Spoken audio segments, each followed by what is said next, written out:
Hey, welcome to the Great Old Ones channel. Here I talk about role-playing games quite a lot. Tonight we're going to go back to the Advanced Dungeons& and Dragons First Edition, and I will be discussing a little bit more about spells. And of course, I'm going to bring Doom Swords back with me to discuss more on spells. Hopefully he is ready to go. Let me go ahead and add him to the stage. Hey, there he is. Let's do this properly. Hey, how's it going? Or should it be this one? that Yeah. that one that Please one do works not too. read my banner really fast. Yes, I can spell. Yeah, just saying. That's actually a good one. Yeah. Oh, hey, we got people here visiting us already. I don't know what's the matter with us. Hey guys, how you doing? Dropping in on this casual conversation that we like to have about this game.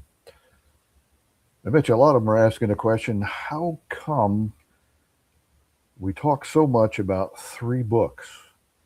Well, because there is a lot in those books. This is a great game. There's a lot to this game. And we love to talk about it, so we'll talk about it some more this evening. Yes, sir. Yeah, what I thought about discussing, and we talked about this beforehand, was we'll go back into more on spells because there's a lot of wisdom in the Dungeon Master's Guide about how all that kind of stuff works, and some guidance on individual specific spells. And we could talk a little bit about them too, which may help players and game masters alike. So I'll go ahead and add that document in for us, and let's see.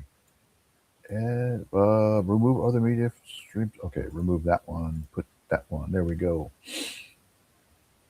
And I will pull my banner off out of the way for a moment so that people can read ahead of us. The best 3 books. Absolutely, we got to put definitely that one's got to go up on there. The best 3 books.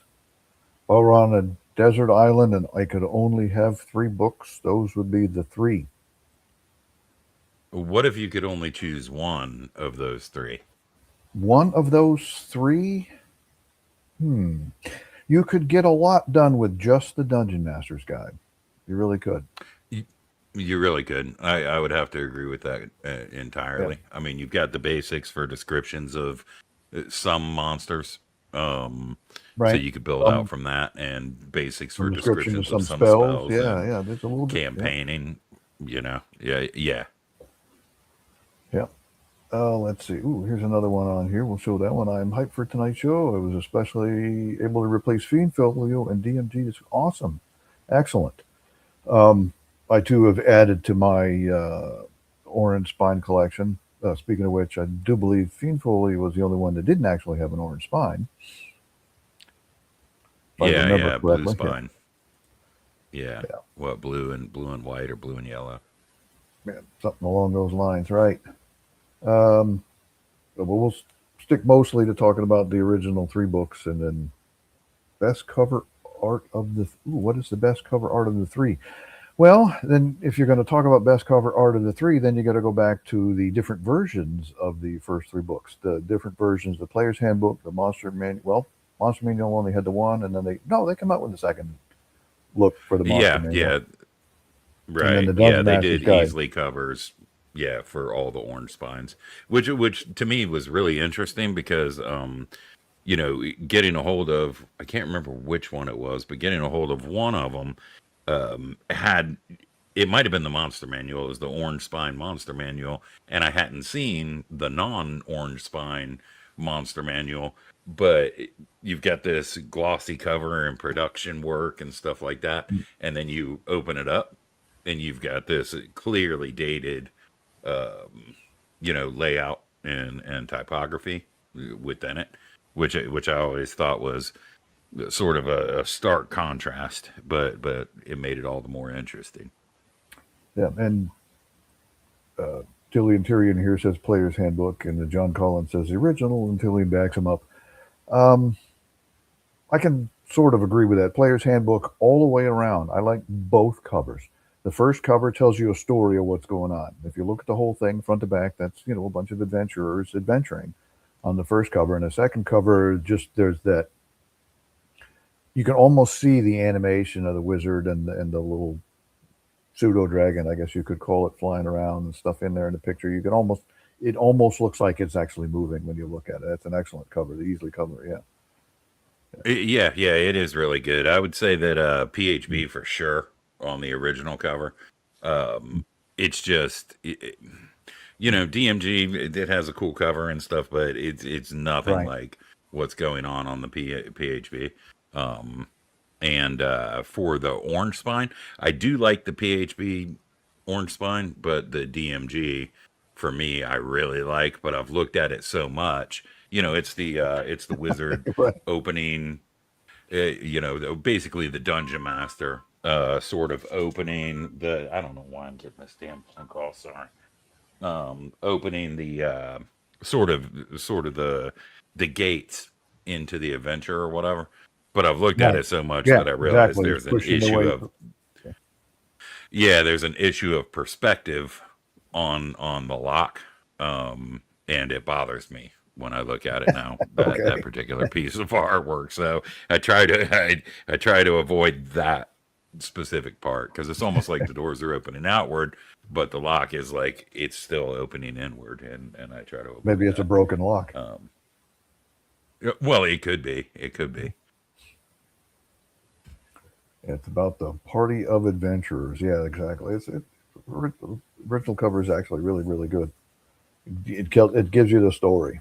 Yeah. Yeah, Well, and let's and weren't most of those Trampier himself painting himself as the majority of those characters as yeah. legend would There's have no it. vanity in any artist whatsoever that would paint himself into any of his artwork ever. Right. Well, let's jump into spells here and spells casting. And I discussed with you earlier, we're going to talk about specifics on different spells, but I think this from page 40 of the Dungeon Master's Guide, it paints the picture, and it is one of the most common complaints I hear about first edition Dungeons and Dragons. It's the way spells work. They don't make sense to people. They don't like it. Who forgets a spell and all this kind of stuff. Really, but you're not really. That's it's different, and the way the magic system he chose came out of, and that's a little later on in the thing towards the end here, right? The Eyes of the Right. Overworld and the Dying Earth by Jack Vance. That's why it's called Dancing. Um, and then Bel Airs. I haven't read this one at all. The Face in the Frost. I have to check that one out sometime. Um, Let me scroll up here. Everybody get a look at it there. All magic and cleric spells are similar in that the word sounds, when combined with into whatever patterns are applicable, which means your somatic gestures and stuff, are charged with energy from the positive or negative material plane. When uttered, these sounds cause the release of this energy, which in turn triggers a set reaction. The release of the energy contained in these words is what causes the spell to be forgotten or the writing to disappear from the surface in which it is written. You're just holding that spell in your mind until you're ready to release it. That's basically what it is. The triggering action draws power from some plane of the multiverse, whether the spell is an abjuration, conjuration, alteration, enchantment, or whatever. I don't not familiar with the whatever realm, but I think we can read through the book and find that one. There is a flow of energy first from the spellcaster, then from some plane to the area magicked or enspelled by the caster. The energy flow is not from the caster per se. It is from the utterance of the sounds, each of which is charged with energy which is loosed when the proper formula and/or ritual is completed with their utterance. This power then taps the desired plane, whether or not the spell user has any idea of what or where it is. I mean, you could consider like tribal casters and stuff have no idea where their magic or energy comes from to cause the spell to function. It is much like plugging into a heater. The electrical outlet does not hold all of the electrical energy to cause the heater to function, but the wires leading from it ultimately to the power station, bringing the electricity to the desired location. Okay, so that's basically Yeah, what and it is that's as far as casting goes. that's that's an example of high Gygaxian there, right? Because he could have said something like yeah, the magic user's mind serves as the conduit for this transplacement or displacement of negative and positive energy and that sort of thing. But he tries to, and I like this about what he does in especially these early works. He tries to sort of give you an analogy, an example that just about anyone can understand. Even though in Florida, we don't use heaters because the heater is the sun, So, Space heater, so what's that? yeah, So, the wind at no, this time, the window fan or whatever would have been a better example for me. right. All the Dungeons and Dragons players in Florida are scratching their head, going, What's a heater? yeah, right. Let's see. Many spells also require somatic motions in conjunction with words. Those are your motions and stuff. And the spoken words trigger the release of the magical energy, and the hand movements are usually required in order to control and specify the direction, target area, etc. of the spell effects. When the spell energy is released, it usually flows into the prime material plane from the positive or negative material plane. To replace it, something must flow back in reverse. Right? The dissolution and destruction of material components provides the energy that balances out this flow through the principle of similarity. Sometimes this destruction is very slow, as it is the case with Druid's Mistletoe. Those spells without apparent material components are actually utilizing the air exhaled by the magic user and utterance of the spell. All right, so that's why your magical components are consumed in the casting of the spell, is because they're being destroyed to provide the energy flow back to where the magical energy is coming from. Right. So that's Yeah, another and source of argument out of players as well. Why, how come this stuff, how come I got to keep getting this stuff? right, and sometimes it's a matter of say the 100 gold piece pearl for like identify or whatever. Well, sometimes it can be Mhm. boiled down to sort of a game balance thing because otherwise you're just going to cast identify ad nauseum or ad infinitum on absolutely everything. So having that pearl in there, Mhm. puts a monetary association Put a with cost on it. And learning well, something. maybe we ought to add that to our list here tonight if we get to it. Let's talk about the identify spell, because it is not nearly as powerful as people think it is. Absolutely, absolutely, and that's something Mhm. that you can rediscover with every reading. But I did want to say that it's really interesting. If anybody hasn't noticed this, I assume most people have. But I used to get a huge kick, and I still do, out of the way that Gygax would make the material components resemble the spell, right? So you might have a material component that's two cans tied together by by a piece of wire Yeah, or string, that's your or messenger something like spell, right? that. Yeah, yeah. Mhm. Yeah, exactly. So Right. it was really, really imaginative and cool the way he tied that stuff together. And most people wouldn't have thought to do that, I think. No, not at all. Although I'm trying to figure out what bat guano has to do with fireball, but I think wasn't that an early component of gunpowder or something? I think so. I think so. Yeah, the Something release along of those lines. words slash down stored energy is not particularly debilitating. I wish I could talk. He must be having a stroke. Debilitating to the spellcaster, as he or she has gathered. See, he or she. Everybody says no. There's a lot of she's in this book here, right? It is inclusive. Has gathered this energy over a course of time prior to the loosing of the power. It comes from the outside the spellcaster, not from his or her own vital essence. The power to activate even a first level spell would leave a spellcaster weak and shaking if it were drawn from his or her personal energy, and the third level spell would most certainly totally drain the caster's body of life.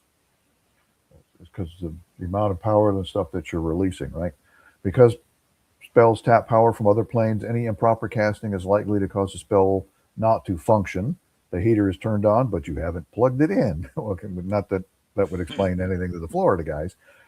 Or you've plugged it in but not turned it on. Or to malfunction, you held onto the prongs of the plug when you tapped the current, or you accidentally dropped the heater as you were plugging it in, or perhaps you plugged in some other appliance or device by mistake. Something happened to cause it not to flow.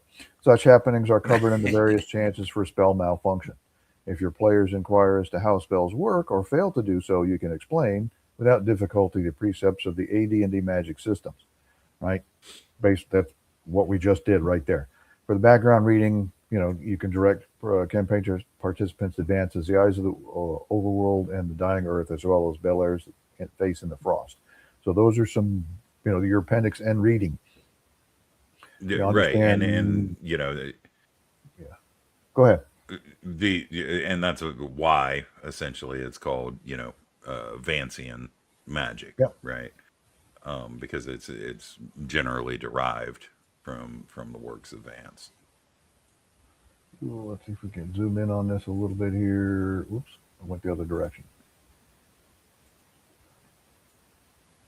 All right, spell commentary for refereeing. Some considerations as well as practicality make it impossible to give a concise list of each spell herein with a name, level, range, duration, area effect, and so forth tabulated and then special notes appended. I mean, you're going to have to make some judgment calls on some of these, but I think these were lists of probably spells that he had difficulty with in his campaigns, or at least explaining, or things like this with players. So he came up with some advice and stuff on them.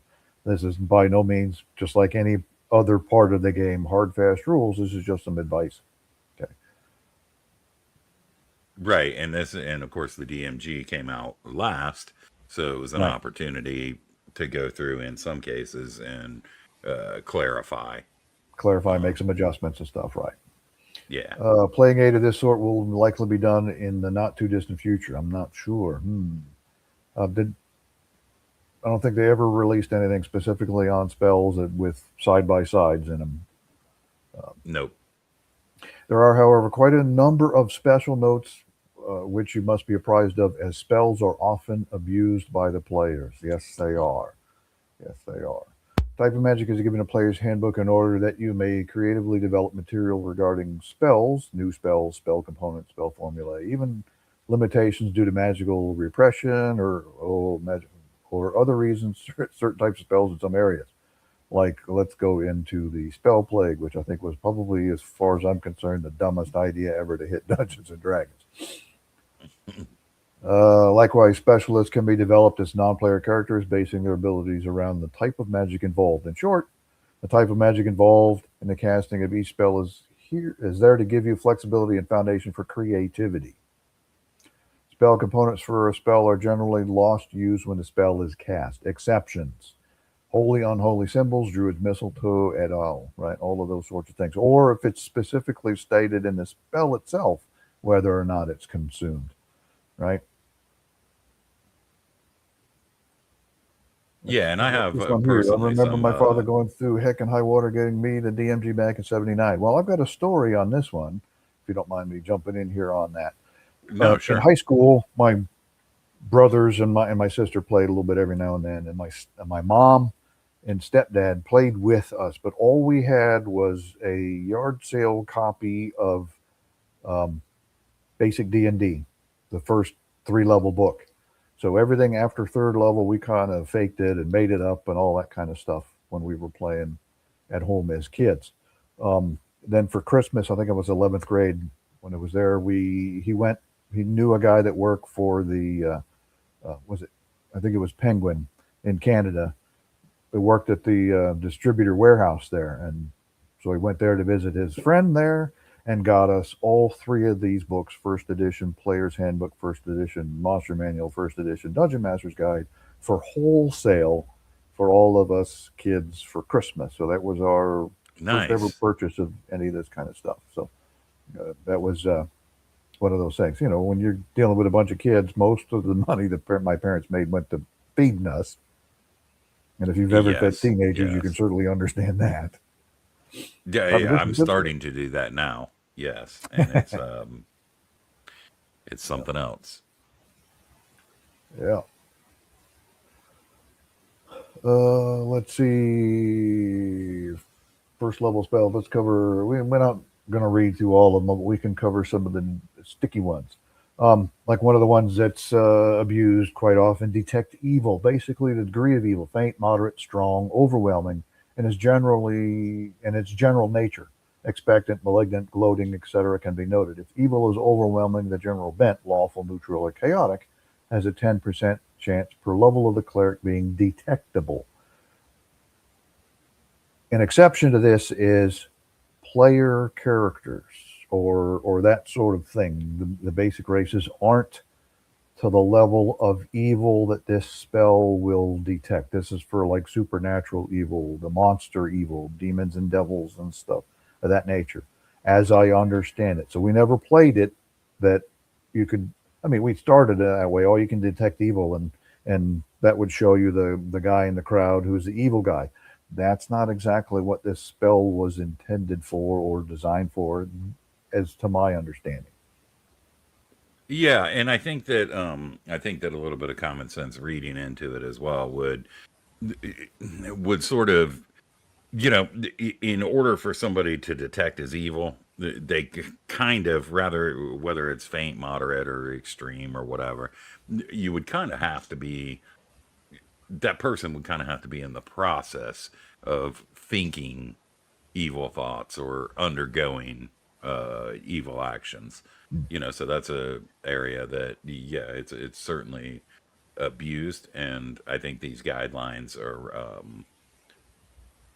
yeah, I think these guidelines are right in line with that. And all of these are basically, um, except for specifically clarifications on rules, are Mm-hmm. sort of hints for the DM to adjudicate this stuff as he goes through the game to make sure that, you know, his enemies aren't all walked over.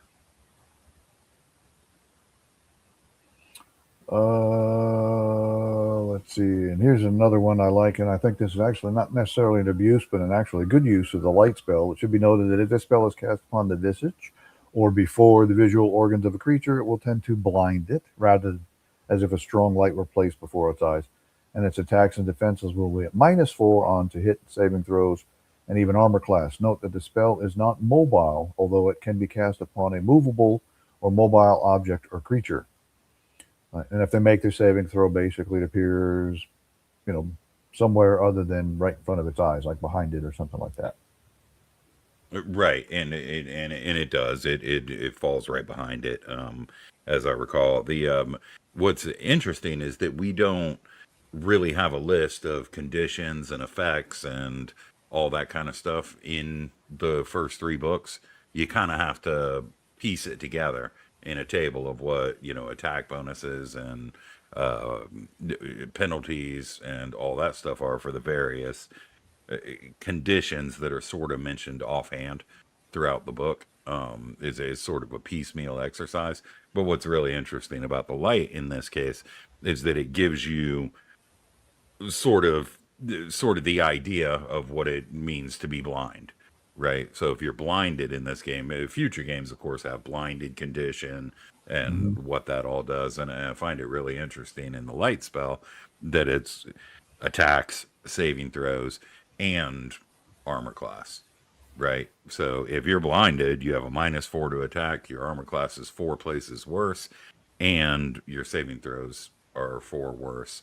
I mean, I'd argue that if it were a mental type of saving throw or whatever, then it wouldn't be. But a ray or something that you have to dodge, a breath weapon, you know, if you're blinded, yeah, a penalty to saving throws makes perfect sense. Mm-hmm. Another one, silence 15-foot radius. If the spell is cast at a magic resistant creature, and we probably need to, when we get around to talking about the monster manual, definitely talk about how magic resistance actually works. Um, does not encompass a creature. If they make their saving, you cast it on the creature basically, so that it follows that creature around. Silence does not encompass that creature if they make their saving throw. I mean, that's a good use of a silent spell if you're trying to defend yourself from uh, opponent magic users or something. You know, cast it on him, and then he won't be able to cast spells.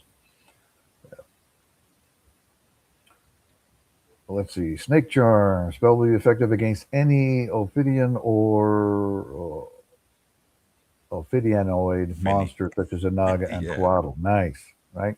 Of course, hit point restrictions, resistance to magic, and saving throws apply at all times. Right. So snake charm does work not just against snakes, but other snake-like. Right. All right. Speak with animals. This spell will not necessarily make the animal type being conversed with the good and true friend of the cleric. Okay, you can talk to that lion, but he still wants to eat you. Right. So Right, terseness right. and evasiveness are likely basically hostile and reasonably intelligent creatures, right? The more stupid ones will make inane comments too. Remember to assume the role of an animal with the appropriate mentality and viewpoint. Yeah.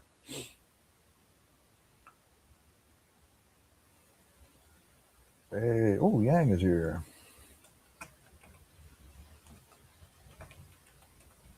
Nice. Yeah. Hey guys. And Yeah. yeah, I like what I like what Michael said. If you if the character can't draw out the warding glyph before casting, they fail. It's funny because I used to love those. Any of those drawings in the Yep. DMG, I thought they were Mm-hmm. all particularly cool and Yeah. Well, kind of edgy, like for the time period, right? yeah. Yeah. Here's those symbols and stuff he's talking about, right? So no, you Right. don't get to look at the book. You got to draw it from memory. Yeah. Including the ghost on the skateboard or whatever, Oh yeah, the ghost. lightning one. Oh yeah, there we go. Yeah, I can see that now as a ghost on the skateboard.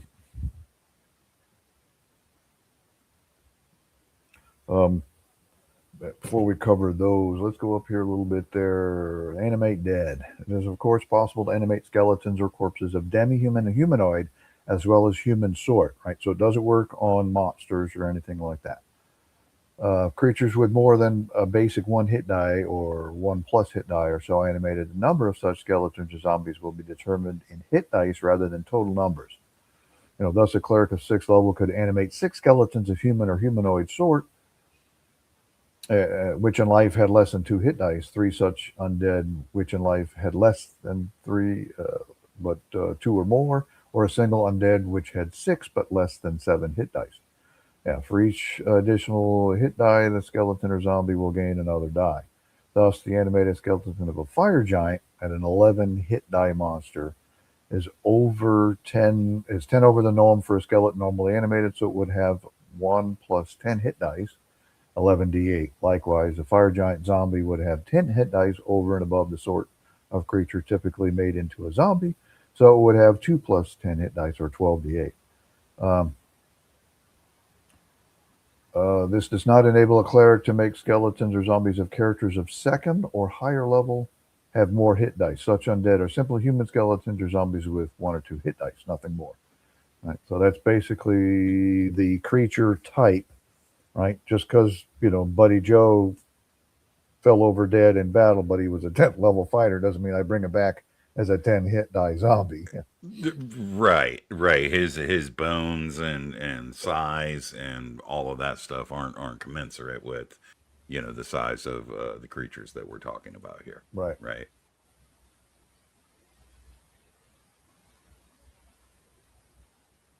We guess we got somebody else. Daniel of Driving and Dragons is going over his system live now as well. Don't know that I'm familiar with that one. I'll have to look up Driving and Dragons and see, do some research. Uh, However, here's our command. We cannot leave this. We have to do it concurrently. We cannot leave this one. Okay. Appreciate it. Thank And you and much. and yeah, and just so everybody knows, I can't talk in a stream and listen to another one with any sort of effectiveness. I'd I can't imagine even talk I and chew might be gum, able to right? listen to. Yeah, right. Hmm.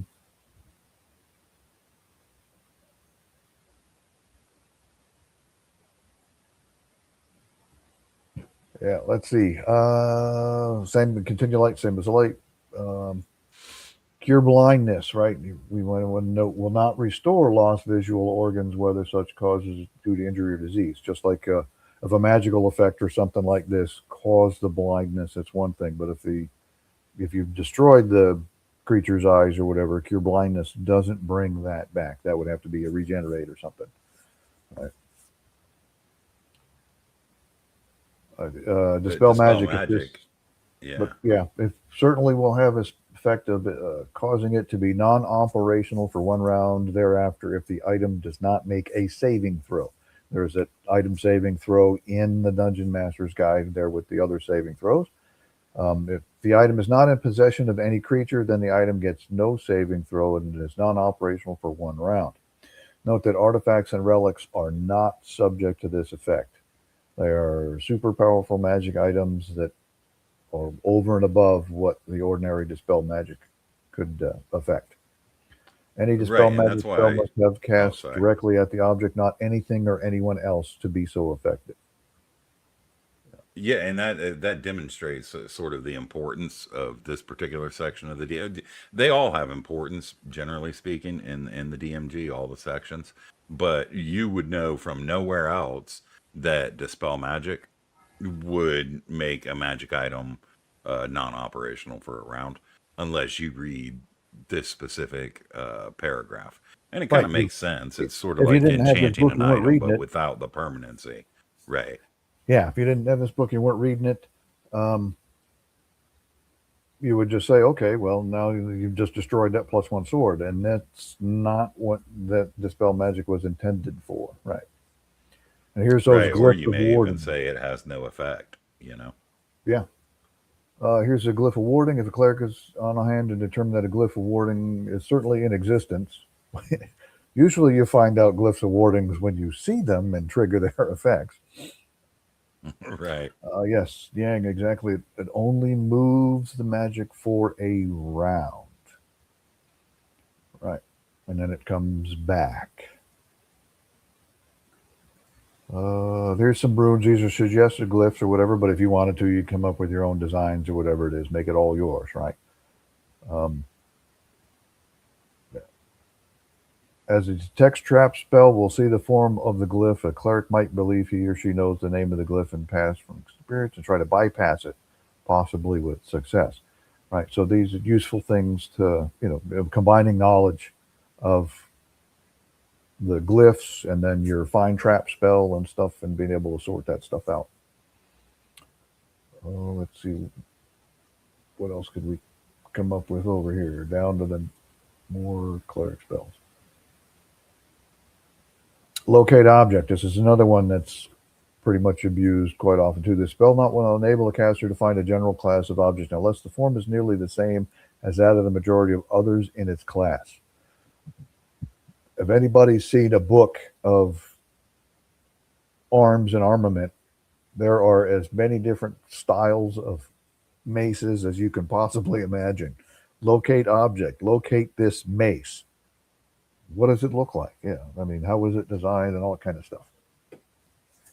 Right. Stairs have risers are generally similar, so by the means of the spellcaster would be able to locate a flight which closely resembles those he or she pictured in the casting of the locate object spell. However, attempting to find jewelry or a crown or the like requires a certain mental image, so you have to know exactly what that piece of equipment is that you're looking for looks like. Yeah, and typically I've seen it. I'm sorry, I've seen it No, happen go ahead. more often than not. In a game, the dungeon master, because he's not, most dungeon masters haven't memorized every spell in the PHP and stuff. No. Might ask for the player to read out the description of the PHP, and it says something to the effect that the item must be known. But I think that's in like the bottom paragraph, and, and most players won't read that part. They'll just read the first part. And it's like, yeah, it allows the guy to locate stuff. Yeah, no problem. It takes this long to cast. So what will end up happening in those games, and not that it's wrong or anything, but what will end up happening in those games, and I've seen it more often than not, is, okay, I cast locate object. Is there any treasure around? And then the DM would just say yes or no, and that's not the intent of the No, spell not at at all. It's to find specific pieces. Okay. We got to put, where's my mouse cursor at? There it is. We got to put this one up there. Yeah.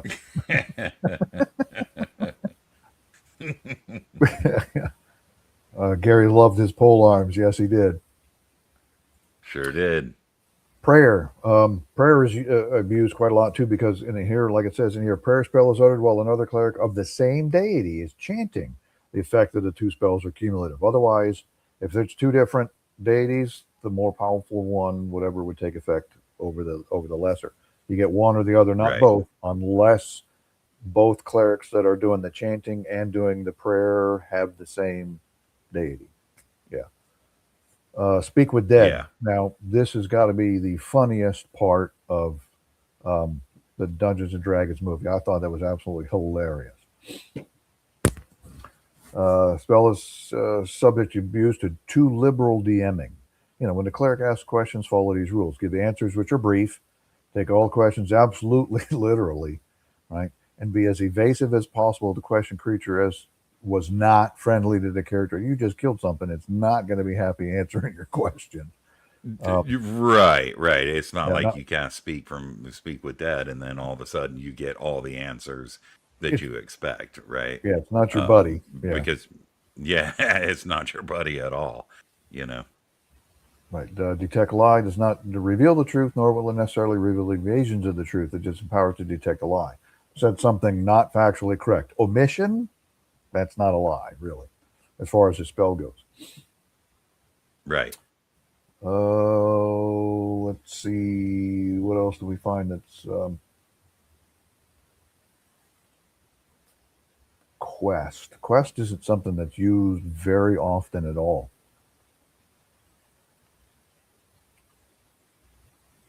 All right. If the person quested agrees to a task, even though this agreement might have been gained by force or trickery, then any chance of avoiding the quest is negated. Right? You basically, foregone your chance at a saving throw by accepting the quest. Yeah. Let's see. Cleric can be negated. A quest can be negated by a cleric of a greater level than one which plays a spell. So you got your buddies on your side. One of them may be a little more higher than the cleric that quested you, then you might be able to negate it. Right. And quests used to be a thing that happened all the time. If anybody on here remembers original Dungeons and Dragons, if you played it the way it was written in the book, when you're doing your wilderness adventuring, you came across a castle, if it was a wizard that was in the castle or whatever, he would have quested you to find him an item or something like this. Yeah. Right. Aha. Aerial servant, the spellcaster should be required to show you what form of protective inscription he or she has used when the spell is cast. The 3 forms mentioned here, right? So there you go. You got to be able to draw these symbols out or something, or I would probably be a little looser with this. Just tell me which type of magic circle you're going to be using. Right. Blade barrier spell is absolutely stationary, does not move in any way except with respect to the circling of blades around a fixed point of the spell's center. Right, so you can't cast it on yourself and then mow through opponents with it. Right. Yeah, you'll mow through your. It will mow through you if you walk. With it. Right. Conjure animals. Let's see. Find the path. Heal. This spell will not cure serious forms of mental disorders not related to spells or inflicted injury of the brain. Ooh. All right. So it's Okay. basically useless in real life. Right. Yeah, because the whole reason why we'd want it is to try and cure some. Well, idiocy isn't a injury. It is just the way things are. Let's see. Don't see too much along the lines of astral, but I would love to get to a point where we got some players that are trying to go astrally and stuff. That would be a lot of fun because there are some monsters that affect into the astral realm. Right. Control weather is absolutely useless if you're not using weather in your game. And we discussed this with Yang Zhao a week or so ago about the Wilderness Survival Guide and the fact that it's got weather tables and all that kind of stuff in there for you. So if you haven't got anything like that already, build something out with that, and then control weather kind of makes sense. So otherwise, you're basically robbing your player of a fairly useful spell. Yeah, yeah, and there are actually, tables in there that tell you the amount of change you can affect based on the current prevailing weather conditions. So it's absolutely necessary. Yeah, all the cool people use weather in their games. Sure. Yeah. They should. Hell yeah. Oh, let's see. Let's go to another page here. Well, we're getting up into higher level spells, which, if you survive long enough, I suppose we could probably get to some of these. Unless you Right. gate, unless you have some facts regarding the minion serving the being called forth by the casting of the gate spell, it is necessary to have the being called come. Then, if it is a trifle, it can leave or attack. If it is of middling importance, it can take some positive action to set matters right, and then demand appropriate payment. And if the matter is urgent, it can act accordingly and act whatever is want thereafter if appropriate. However, Asmodeus might send a pit fiend to see what the problem was, and some deity of lawful good might send a Kirin on the same mission. So, not necessarily bringing the exact entity that you had wanted to summon in. And then it comes in there other your other probabilities and stuff. Druid spells. We discussed this when we were talking about druids and stuff. That I think druids are probably an underrated character class. Same thing. Yeah. The magic, similar to the cleric and the magic user. Dim or strong magic exists in the area will be noted, and the spell description tells you what the area is that you're using. Let's see. Locate animals. It's another spell which requires a bit of effort on the part of the DM, as it is quite unlikely that each and every species of animal in the area of the spellcaster will be recorded. That is some detailed campaign records there. Okay, this 3 mile hex has 47,000 mice, 13,000 birds. It was like, what of this species, 800 of this species. No, nobody goes into that level. I would think there's probably some people out there that may get that level of detail, but obviously there's 0% chance of locating a polar bear in the jungle, pretty much, right? Or a jungle cat in a cavern thousands of feet below ground, etc. So locale is second after the region as to whether or not some animal will be within spell range. Then consider the terrain. Mountain lions do not typically roam the prairies, for instance. Lastly, consider frequency of the animal desired in relation to all of the above. Animals within the area of probability allow a straight percentile roll for frequency. And another reason why frequency is listed in the monster manual is this particular use right there. How often does it occur? And this useful information for this particular spell. Right. All right. Speak with animals as it pops in here, and then we can talk about animal friendship too, right? This spell will only function if the druid actually wishes to be the animal's friend.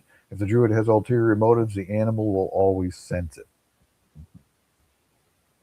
Yeah, I think that tracks, right?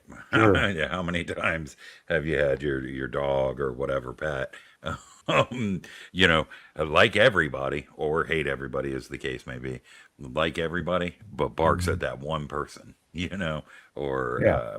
hates everybody but likes that one person. Hopefully you, as the pet's owner or companion. Charm personal mammal. If at the same time the spell is cast, the subject is struck by any spell, missile, or weapon which inflicts damage, the creature will make its saving throw a +1 per point of damage sustained. Naturally, this assumes damage is inflicted by members of the spellcaster's party, right? So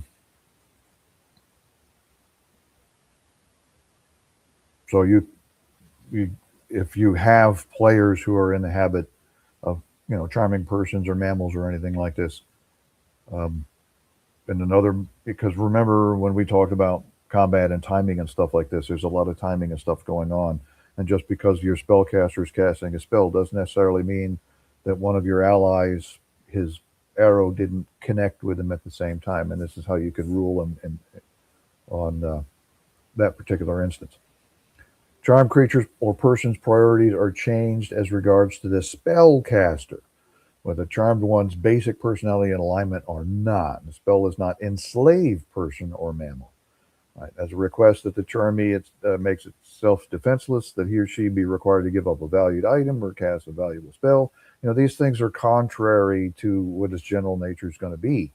I mean, it might be your buddy or your friend now, but it doesn't mean it's going to give up everything for you.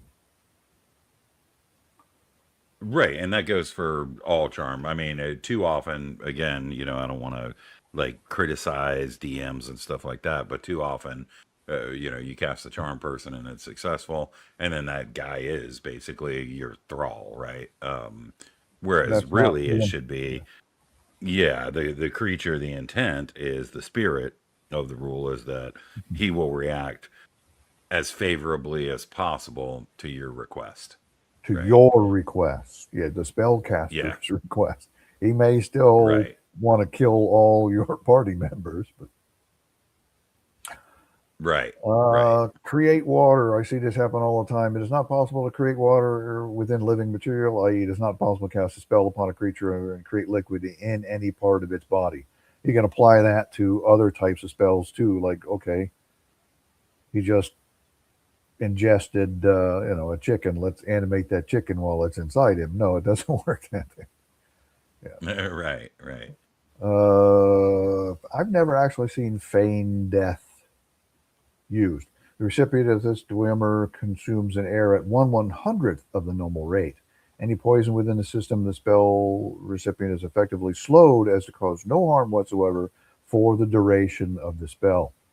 Handy. If you don't have your neutralized poison or a slow poison or something, you just hit it with a feign death and have to check the duration on it. And that may actually be a little longer duration, but Yeah, and something else it does, going through the work that I've been doing on my SRD project for spells.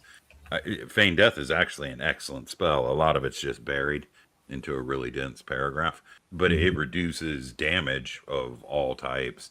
So there would actually probably be lots of circumstances where you could use that spell to great advantage, if you really study it and understand what it's capable of. and here's some interesting note on here. Well, there's Yang's comment, but if you hold the creature's mouth open and create water above it, yeah, let's drown that Otiog over there. You go over there and hold its mouth open. Oh, yeah, sure, why not, right? Well, doesn't the Zorn have the mouth on top? So on the you can try top, that yeah. too. Oh, there you go. Yeah. So is it going to be like a turkey and stand there with its mouth open in the rain or something, right? Yeah. An interesting point here about heat metal. Elfin chainmail is not subject to this spell. Nice. Right? All ferrous-based magic armor is entitled to a saving throw versus magical fire. Right? So steel and that kind of thing. If the save is successful, heat metal spell does not affect it. Nice. So there is a way of what's a good word for it? Nerfing the spell to a certain degree, right? It's not an automatic success just because you threw heat metal on your opponent's plate mail. Yeah, this also seems to imply that Elfin Chain would not would not be magnetically attracted to something else, right? Shoot, an elfin, Because maybe yeah. Before they had included the mithril, maybe that's his basic idea was something like that. That it's Right. The metal that's making the magical elfin chainmail. Well, it's not magical. Making elfin chainmail is of magical nature, so it's got extra properties over and above. Here we go. Locate plants. If you're not using plants in your campaign, you're not giving your druid the full range of spells and stuff. And we talked about plants when we were talking about character creation stuff too. Some very useful plants and descriptions in there, and then I think we highlighted some of the Dragon Magazine articles that had plants included in them and their properties. So this is a certainly useful spell if you're going to be using that kind of stuff in your campaign, and give the druid a little bit extra there. Right. Let's see. Gust of Wind would be a semi-defense with the obscurement spell. Yeah, and same thing with say what wall of fog or stinking cloud, those types of things. Generally, they require a gust of wind will disperse them, and often it's Sure. said in the player's handbook, but sometimes it's not. Right, because it's wouldn't even if there are a few spells in there, it's just that those are suggestions, not an exhaustive list. You'd have to, as a Right. game master, you know use your brain a little bit and figure out what would be blown away by a magical gust of wind. Produce flame. If the druid chooses to hurl a flame, treat it as a missile, but any target is considered to be at short range. So no matter how far away he is, you can hurl it and consider him to be short range. If a miss occurs, use a grenade-like missile principle to determine where the flame strikes. I need to use that a little more often when people are throwing oil. Warp wood. Attempting to defect the wood of a magically held or wizard locked door is another matter. The level of druid is compared to the level of the magic user only if the latter is lower than the former will the spell have any chance of working. For each level experience greater than the magic user, druid has a 20% chance of warping the dwemer wood. I've seen players try to use warp wood to get into something that's been magically wizard locked, right? Right. I Right. can't pick the lock or anything here. And Well, let's just go ahead and warp the wood and get around that defense, right?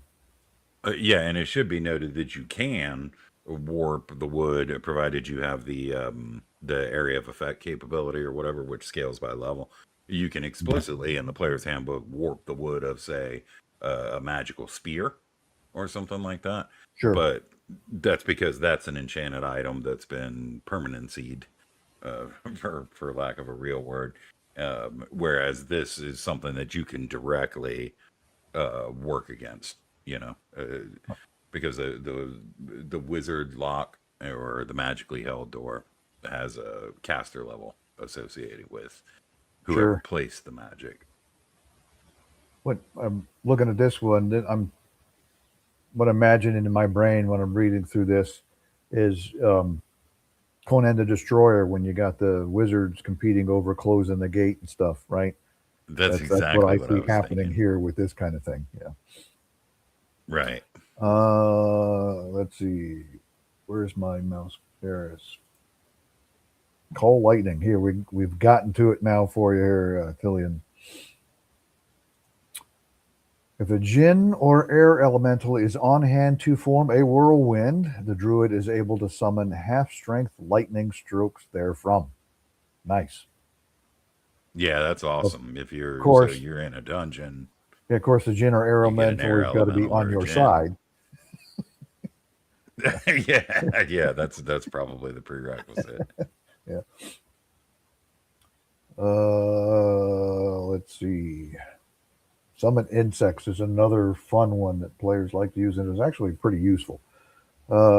Thick smoke or hot flames are near the target creature's insects called forth will not go near the intended victim. Those who might are considered dazed or burned to a crisp.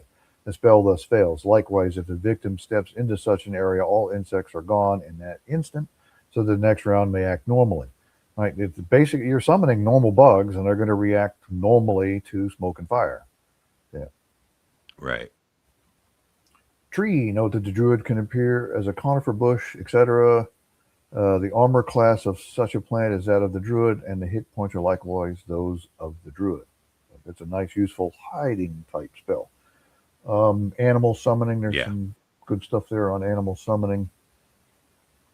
Call woodland being fairly useful as well. There's some extras in here about the woodland beings that you could summon.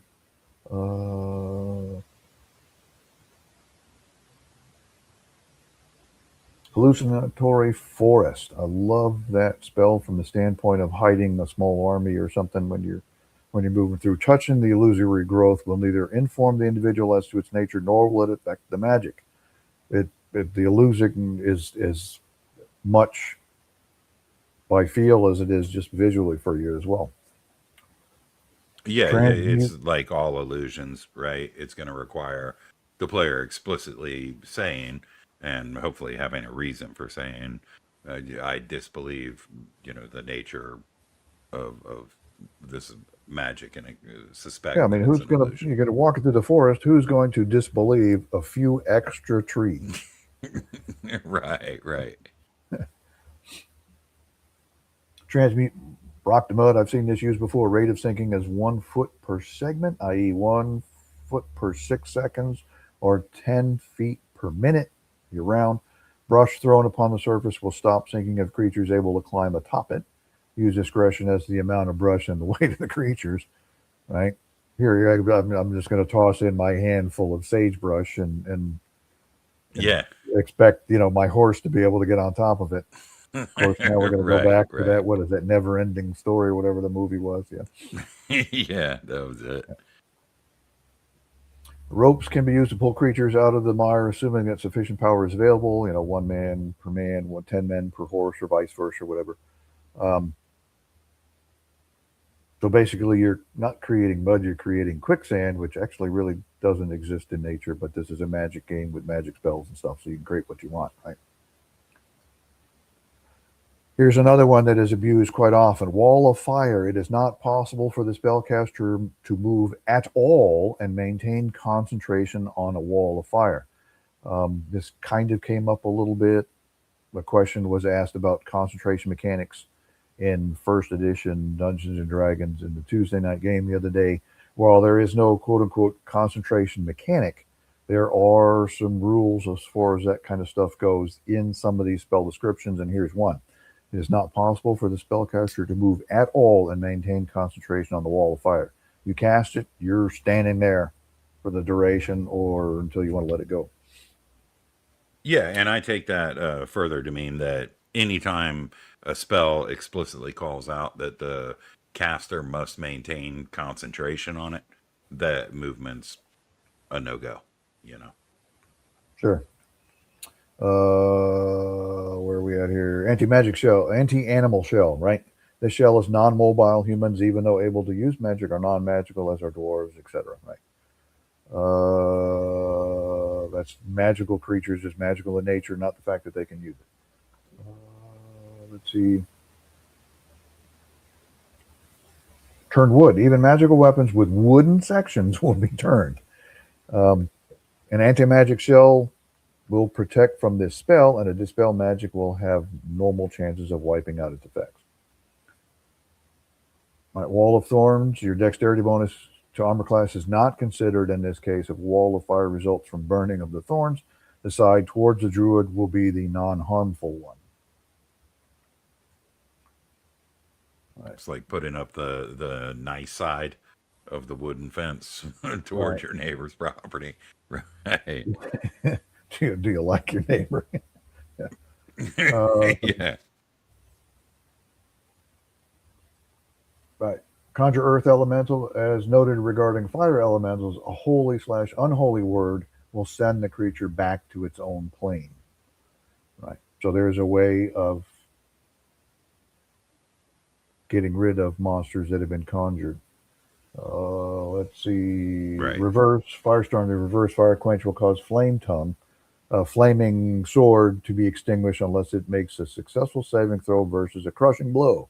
Once extinguished, thus the weapon becomes non-magical. All right. So here is how we can destroy a particular magic item with one spell. Right. But it's a very powerful spell too. It's a 7th level spell. Yeah, yeah, and it's an excellent item that it will destroy. So, I mean, I guess you could kind of assume that fire quench, if it's capable of extinguishing a flame tongue, it's pretty well capable of extinguishing any type of fire. And Now a saving throw might apply. sure. And here is something that could definitely use some clarification and stuff going because people used to think, oh man, I couldn't get raised dead, I couldn't do this. We had reincarnation. Well, I'm not coming back as a dwarf. I can't go to X number of levels as a fighter, right? But regardless of the form of the creature which the character is reincarnated, allow the new form to progress as far as possible in characteristics and abilities. For example, a badger character could grow to giant size and maximum hit points, plus bonus points for high constitution and the intelligence level of its former creator. A centaur reincarnation might eventually gain hit dice up to 5, 6, or 7, or even 8, and would be eligible to wear armor, use magic items, etc. Right? So even though reincarnation isn't exactly what you want, it is a way of allowing that player to continue adventuring in progress and stuff like this and still be able to play and have some meaning in the game.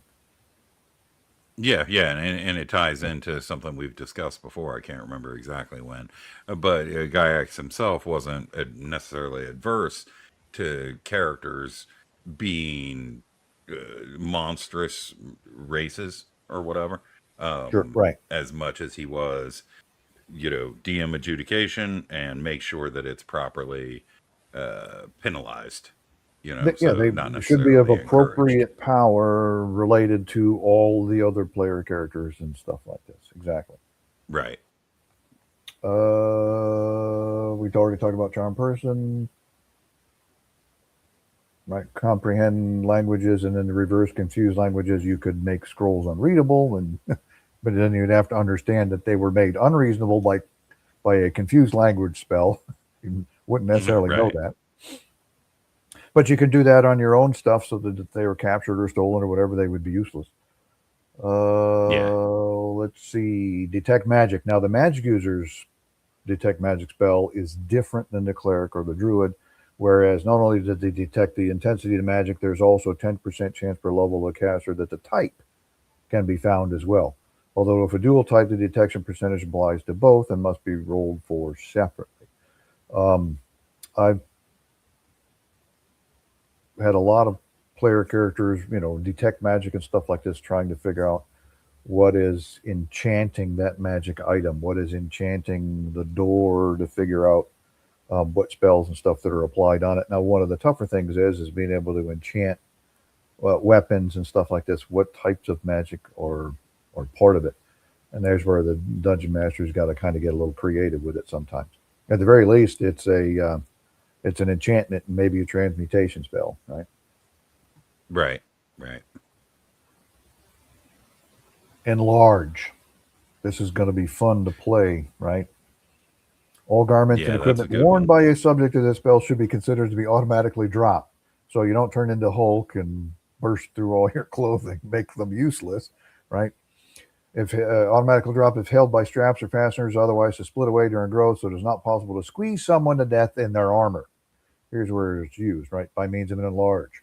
Material components possessed will not change size. So you can't turn your, um, you know, half pound of bat guano into 100 pounds of bat guano just by Right, an right. enlarged spell. Yeah. Or and then now all of a sudden I have a giant pearl, Right. Let's see. Material components possessed will not change size. Coats of mail, however, will be ruined if growth occurs while worn because the links and stuff are going to split just because of the way it's made. Yeah, there's no Note that you can, straps. Right. yeah, you can opt to make a target wearing objects an impossible task for an enlarged spell unless the character is actually touched so as to distinguish the creature from the objects. Yeah. So reach over and Yeah. touch his armor. And Now you made his and armor big, but yeah. yeah. And the thing with enlarges is that most people in my experience don't consider any of the equipment, any of the armor and stuff that the character is wearing. You cast enlarge, and he's enlarged, and so is all his stuff, right? And this distinction makes it clear that so okay, yeah, you're going to enlarge me, and that's great. Now my fighter is big and bad, but now my fighter is unarmored, and in an even Right. worse case scenario, we're in chainmail or whatever. Now you've now you've just ruined it. So thanks, you know. Great. Yeah, Find Familiar. I love Find Familiar. It's a great spell. It's fairly useful in first edition. Having a familiar is fantastic. There's a lot of use and stuff for them. Right. If a magic user opts to send away a familiar, he or she may never again find another until the former is killed or dies. Purposefully killing or causing to be killed a familiar or former familiar is most likely to find great disfavor with the gods, assuming, of course, that this pertains to the magic user and his or her associated familiar. Note that the spell duration concerns the finding of the familiar. Once it is found, the familiar will serve until killed. To determine the animal availability, see the 4th level druid spell, Animal Summoning. I mean, just because you roll a particular animal on the table, it has to be reasonably in existence where you cast the spell at, right? Right. And the fact that killing a familiar is not healthy to the wizard, that's for sure. So you didn't like the familiar you got, you kill him off because you want to get another one. Well, you're going to take that hit no matter what. Yeah. I wonder which of Gary's players tried that. Probably several. Yeah. Message. This is not a tongue spell, and speech will be as normal for the spellcaster, right? Just because you cast message doesn't mean the recipient of your spell is going to understand what you're saying. They may not have the same language. Let's see.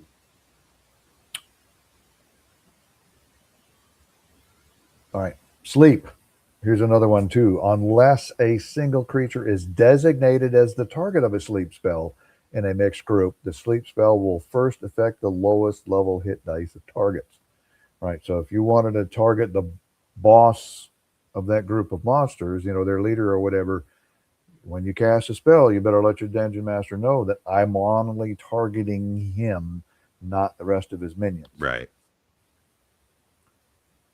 Tensor's floating disc. Everybody wants to surf their floating disc. You can't. The disc always follows you around. Unseen Servant. Creature forced has no shape, so it cannot be clothed. I wonder who came up with that one. They were probably thinking of doing things like putting armor or something on it, maybe is what they were thinking about. But I'm thinking, okay, my Unseen Servant is my butler. Right. He's wearing an outfit or something, right? It's just some funny. Somebody tried something silly in one of his games, and he had to come up with it. Your right spell. For ink for use with this spell is only 10% likely to be located at any given apothecary alchemist in a town, or double that for a city. Ink will come in a flask, which will be sufficient to scribe 2 to 4 spells. This cost will be 200 to 500 gold pieces. I needed to remember to write this down. Because this came up in the Monday night game. You should devise whether formula for manufacture of this substance you desire, Ichor, Slithering Tracker, Octopus Ink, whatever. Because I remember when well, we didn't actually go over that yet. We'll talk someday about creating magic items. Right. The right spell. Right. If you're copying spell scrolls that you get, you've got to follow all the rules of making spell scrolls to copy them into your spell book. And here's part of it right here. I need to remember this is in here. So it's one does not simply transcribe spells, right?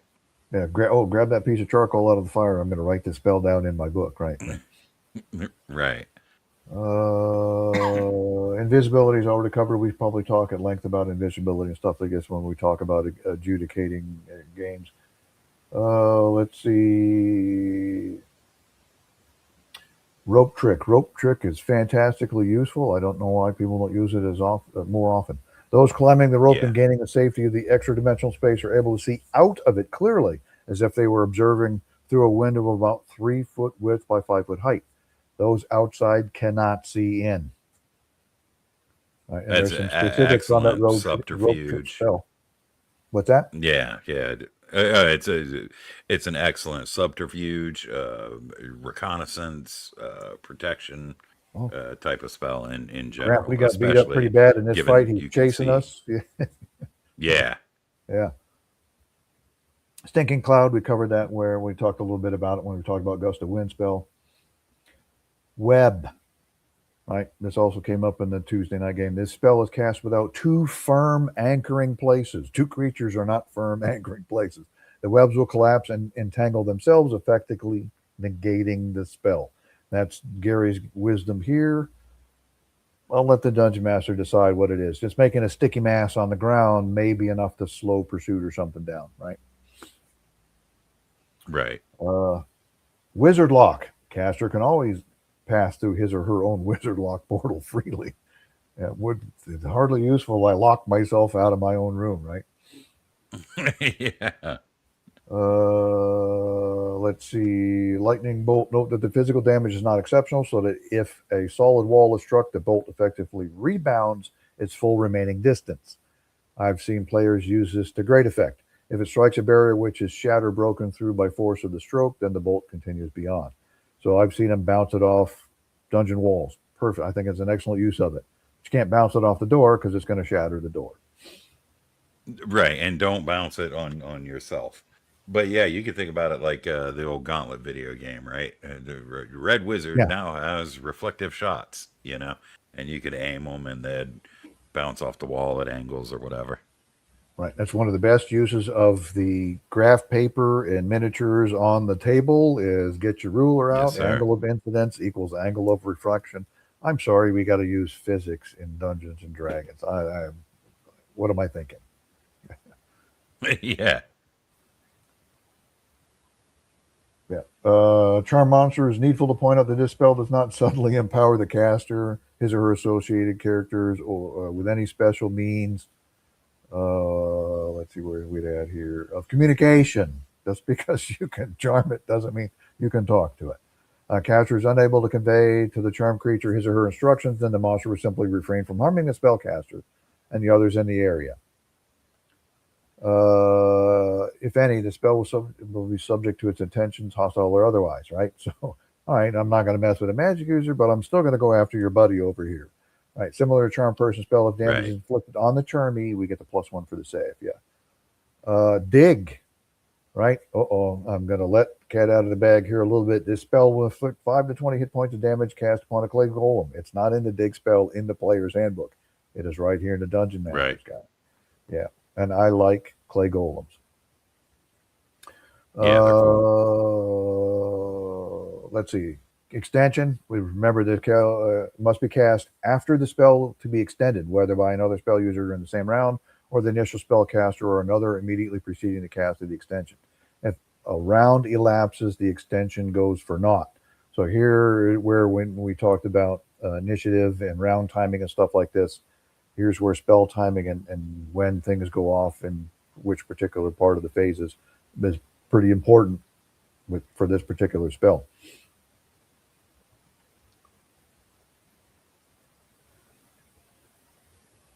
Let's see. Minor globe of invulnerabilities, highly used. Polymorph others. Continually pointed out, henchmen and hirelings will not desire to be subject to the effects of this spell. Just because I've got buddies doesn't mean they're going to let me cast spells on them, right? Furthermore, level of experience is No. not a part of the character's form, so it is quite foolish and totally impossible to attempt to polymorph a creature into an nth level character, right? Likewise, profession is not a form, so attempting to polymorph into a fighter, a thief, results in the human form and nothing more. Shape changers, lycanthropes, deities, druids, vampires, certain dragons, jackalwares, all of those will be affected for but one round and then will return to their former form. So you've got one round to try and take him out if you change him, and then he's going to come back highly upset. Yeah. Yeah. All righty. Let's see. Cleric spell. We already talked about animate dead as far as cleric spells goes. Leomund Secret Chest. For a list of random creatures which might come from the ethereal plane, you go to the random monster encounters. I like that spell. I think it's a pretty nifty spell. Who was Yeah. it that invented Leomund? That was um, That was Lynn Lakofka, wasn't Ron it? I Lakofka, right? think. Came up with that spell. I like that spell. It's pretty cool. It's a lot of fun. Yeah, yeah, and it's worth mentioning. They do talk about in Appendix C, sort of random monster encounters for the ethereal plane or whatever. But that's one area going back to the dovetailing into the orange spine thing is that Manual of the Plains has wandering monster encounters for all of the planes, Oh, which cool. sort of helps shed some light on which creatures might traverse through planes to get to other ones and which Sure. creatures actually reside on those planes. So that's an example of something where you can maybe say, I hate that whole book, but at least there's some guidelines in there that aren't fleshed out anywhere else. Wall of Force, a rod of cancellation. That's a pretty useless device. What do I want a rod of cancellation for? I might accidentally touch my own magic weapon. Or a sphere of Yeah, annihilation will bring down a wall of force, the former being used fully in the process, and the latter drawing any and all small objects into its vortex in the process. Small objects are those weighing less than 100 gold pieces, it's about 10 pounds, within a 1 inch radius of the sphere, which is 10 feet indoors, 10 yards outdoors. The diamond dust for the spell must be the equivalent of stones of not less than 10,000 gold pieces of value. This is how Gary that's a made you lot. lose your money, so you had to go back and find more. Right. Yeah. Oh, let's see.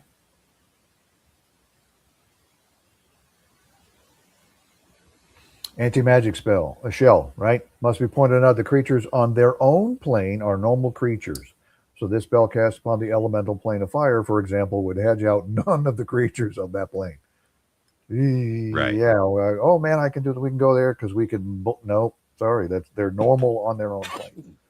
Um, Death spell. Creatures less than one hit die count only as a half a creature, which otherwise has less than 2 hit dice. If such creatures are subject to the spell, count them off thusly, although the maximum number of affected cannot exceed 80 in any event. So you can cast a death spell on an army of kobolds or whatever, for example.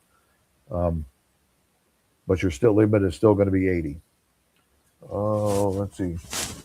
Enchant an item and casting a permanency spell on an item, the magic user need only roll 2 or better with d20 to avoid loss of a constitution point.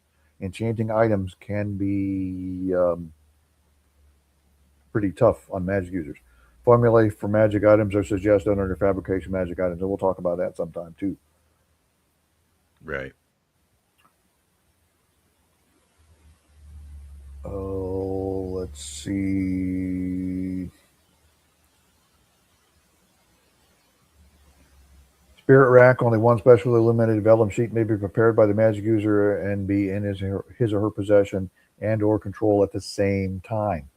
Right, just to be realized, many magic users, as soon as the second is begun, it is not possible to have two such sheets naming the same being either, as the magic of the naming will be held within the first, but as soon as the second is made, it will go therein. Finally, no creature can make such a sheet naming itself. Right. So that's one of those defenses. Hey, okay, we'll all make one of these and we'll go at them. One of us is going to be successful. No, you can only bring one of them with you to go fight that devil. Um, Right.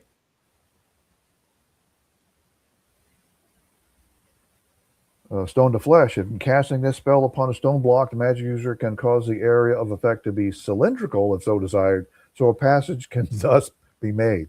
Right, maximum diameter is 3 foot or minimum 1 foot. I Yeah, don't know if I would want to crawl through that's that kind of orifice to gross. get to the other side. Yeah, I mean, if it created like a ballistic gel or something, that would be one thing. That's not But what it sounds you like know, to me. I'm no, sorry, my it's a mind went the wrong cylindrical blob direction. of flesh. Oof. Let's see. Ooh, phase door, right? This spell provides an escape route for high-level magic users, although phase spiders can see it and use it with ease. A gem of seeing, and true sight will reveal the presence of a phase door. Nice. So you're trying to run away from monsters and you throw this phase door, and oh, wait a minute, you've just attracted attention of the phase spiders in the other room. And spiders have poison bite, which is a lovely effect in first edition Dungeons and Dragons. And phase spiders are particularly nasty. Clone spell, only humans, demi-humans, and humanoids may be cloned, so that rules out monsters and stuff like this. Let's see. Permanency. There's only a 5% chance of the spellcaster actually losing a point of constitution if the spell is cast on a non-living thing. So you can cast permanency, enchant something, a piece of item, equipment, or whatever, to make your own magic item and can't cast permanency on it, just roll 1 on a d20 and or greater than 1, and you not have to worry about losing that point of constitution from the spell. Which is in contrast to, let's say you cast the next spell, certain spell immunity on yourself, and then Sure. cast permanency on yourself. That's You where could the lose constitution points right. casting that spell on you, right? Which would force you to go in pursuit of special arcane libraries with certain manuals and librams and stuff in them. And those are some Right. nifty things to be immune to. Yeah, for sure. I mean, look at the pluses that you get on them. This is some awesome stuff. 9th level spells. I've yet to play a game where somebody has lasted that long. Right. And as we discussed when we talked about illusionist spells, illusionists have some fantastic spells. Gaze reflection is one of them. The creature that has its gaze reflected by this spell is entitled to a saving throw, just like the character would be. Yeah, which also implies that, it works just like a mirror. The creature seeing its own gaze can be petrified. And for that to be a first level spell is almost reason enough to bring an illusionist along with you, Yeah.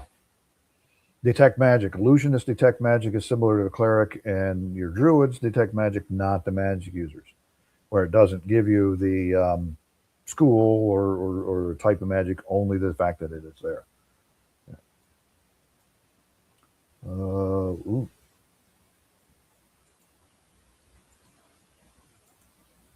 I see here. Yeah. What can we get to here? Well, maybe a little bit bigger. Here we go. Illusionary script, right? You got to spend some money to be able to do your illusionary script. Yeah. Cost of lead-based ink is 100 to 400 gold pieces, plus the alchemist's profit of 100 gold pieces. Of course, yeah. He's actually built in a profit in there. You don't have to come up with one. There it is. Right. Let's see. Improved invisibility has effect of moving considerations for detection of such invisibility downwards by 2 places compared to other forms of invisibility. So it is harder to detect somebody that is being affected by an improved invisibility, right? Other normal signs that would normally show up, you could rule that they're also hidden or something somehow. Phantasmal Killer. If the affected individual is somehow brought to an unconscious state, the spell cannot do harm. Okay. Yeah, put him to sleep or something, and then the Phantasmal Killer can't get him. Let's see. Shadow Door. The invisibly fleeing illusionist can be detected, but there must be active and concentrated attempts to do so. This will not simply be noticed in passing, as attention will be on the Shadow Door, right? And that's a really cool spell too. Yeah. When I was reviewing it, the illusionist basically creates a shadow door and appears to pass through it, which is really, really kind of neat. Mm-hmm. It's just very different. And then in the shadow magic stuff is kind of cool. Yeah. We've got anything else we want to talk about? We've gone for 124. I think we've got a little bit of time. We can talk a little bit about henchmen and stuff on this one since we put it on the thing. Yeah, any more you want to cover on spell? Yeah, just one last thing in illusionist spells at 7th level. So everybody only gets up to 7th level spells except for the magic user who gets up to level 9. But one of the illusionist 7th level spells is 1st level spells. So he can take the spell 1st level spells, and then he can take the spell 1st level magic user spells, and they don't mention that in here. But that gives him access as a 7th level illusionist spell, the ability to cast 1st level magic user spells in the place of the 7th level illusionist spell. So that's where the illusionist can kind of cross over into MU territory. Yeah, and that is detailed in the description of the illusionist and Yeah. that particular section of his spell book and what power level and stuff that he gets, and it's right in there for that one. Yeah. Right. All right. Details on the acquisition of retaining henchmen, and the page is blank. So there's all your details, folks. You just don't. What's a You henchman? just don't exactly. Well, and that's Right. something we've remarked on this before, that it's not something that modern gamers think of with the way some of the modern games are set up and stuff. They don't think of getting these henchmen and hirelings and stuff and bringing along an entourage with them to go these places. You know, your baggage train, your porters, and stuff like this may be one thing, but to have lower level characters with you that cooperate with you and help you get your tasks and stuff done in older editions was almost a must. Right. Yeah. Yeah, and it helps round out, because not everybody at all times. I mean, with virtual gaming, it's a little bit different, but we've all had experiences where we can get together and play, and there's only 2 or 3 players. Well, henchman is a Yeah. good way to round that out, as opposed to another option, which would be either just dying, right, or or playing multiple characters. Right. Let's see. Henchmen, whether male or female, are greatly desired by the discerning players, for they usually spell the difference between failure and success in the long-term view. Right. We just mentioned that right there.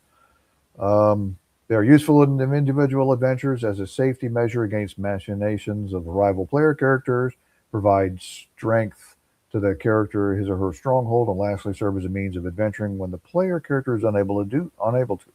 Right. You get up high enough level, your 10th level magic user, you use your 10th level magic user to create some magic items, but the rest of the party wants to go on an adventure. Well, why don't you play one of your henchmen on that adventure and stuff with them? You know, Exactly. I'm sorry, I'll be back in 1 second. okay, I'm listening. I, Thank I you. got it. I'll keep reading. I think because I can not only can I spell, I can also read. Yep. Because they're so useful and because they're typically so devoted, there are charisma limitations as to how many henchmen the PC is able to attract. Knowing this, the real question for the dungeon master is who will be attracted. It'll be where will they be found, when will they come, and what will the cost be. These are questions answered in detail hereafter. The level of prospective henchmen. Here's the thing. As a general rule, only characters of first level of experience will be attracted to service with a player character. General rule. Higher level uh, NPCs are probably going to be trying to do adventuring and stuff on their own. If the NPC has already gained a level or more of experience on his or her own, why would the ages of PC be sought? If the player character is attempting to find an NPC henchman is over 6th level, there is a 10% chance that the character found will be 2nd level and seeking service of the renown uh, of the PC. And if the player character is over 11th level, there's 25% chance that the NPC will be of 3rd level, 25% for 2nd level, and 50% for 1st level. Right. So they're going to definitely be lower level than your player characters. So watch out when you're getting into higher level of adventures and stuff. Chances are you're going to be running the more powerful monsters and a greater chance for them to become injured or killed. The locale of which the non-player character henchman is being sought, the racial distribution of that locale, and the race of prospective liege, and the manner of seeking henchmen, all will bear upon the race of any possible henchman. Right?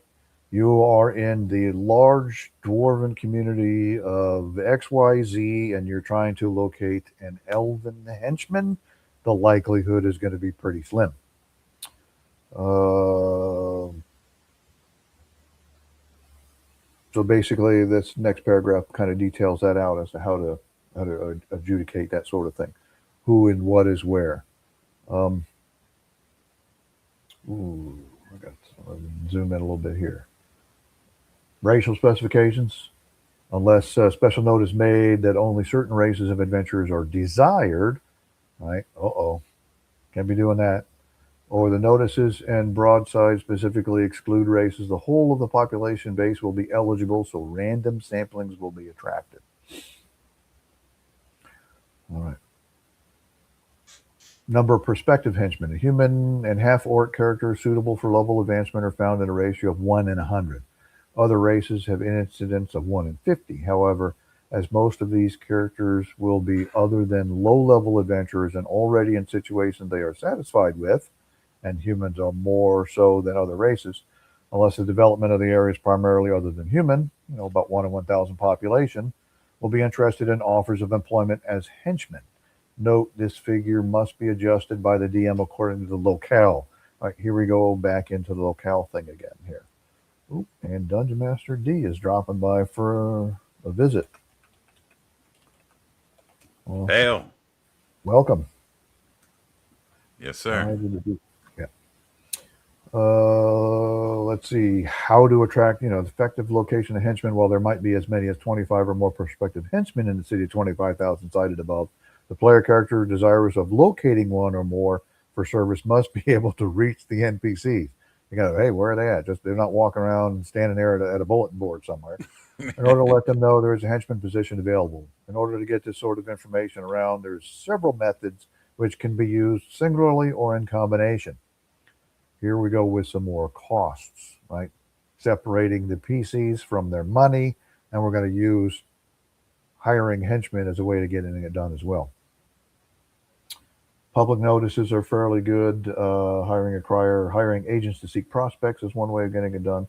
Frequenting inns and taverns, that is special. So you're in there, you're going to be buying drinks and rounds of drinks and interviewing patrons and stuff like this to try and find.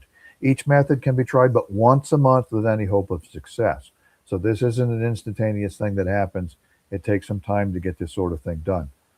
Just because you want to hire somebody doesn't mean they automatically join your band the next day and off you go into the dungeon. It's going to take some time, right? So you may put the announcements out, whatever, hire an agent, do this sort of thing, go back into the dungeon for a few more days and stuff while your agents are trying to find your henchmen and stuff for you. Aha. Interesting note, this comic. Dave, get the barbarian in the corner another drink when barbarians were not part of first edition Dungeons and Dragons before. Oh, no, Yeah. Yeah. Well, they would just be a fighter, right? Who was he would be a fighter that didn't like to wear armor, which is probably soon to be a dead fighter at some point or another. Yeah. It's also interesting the way they mention. I really like the detail associated with this. That if you use these in combination with each other, say, okay, I'm going to post notices in public, hire a crier, hire agents, and frequent the inns and taverns, there's a reduction in the effectiveness required because of duplication of effort. So you're basically spamming it out at some point, and it becomes less effective, than a single individual method. Each individual method becomes less effective, but overall your chances will be a little bit greater. Yeah, sure. Yep. And you don't need to create your own rules or anything like this to go find henchmen. There they are. Right? They've already been done for you and well thought out as well. Yeah, very well thought out. Yeah, what length of time for responses and stuff like this are put in here.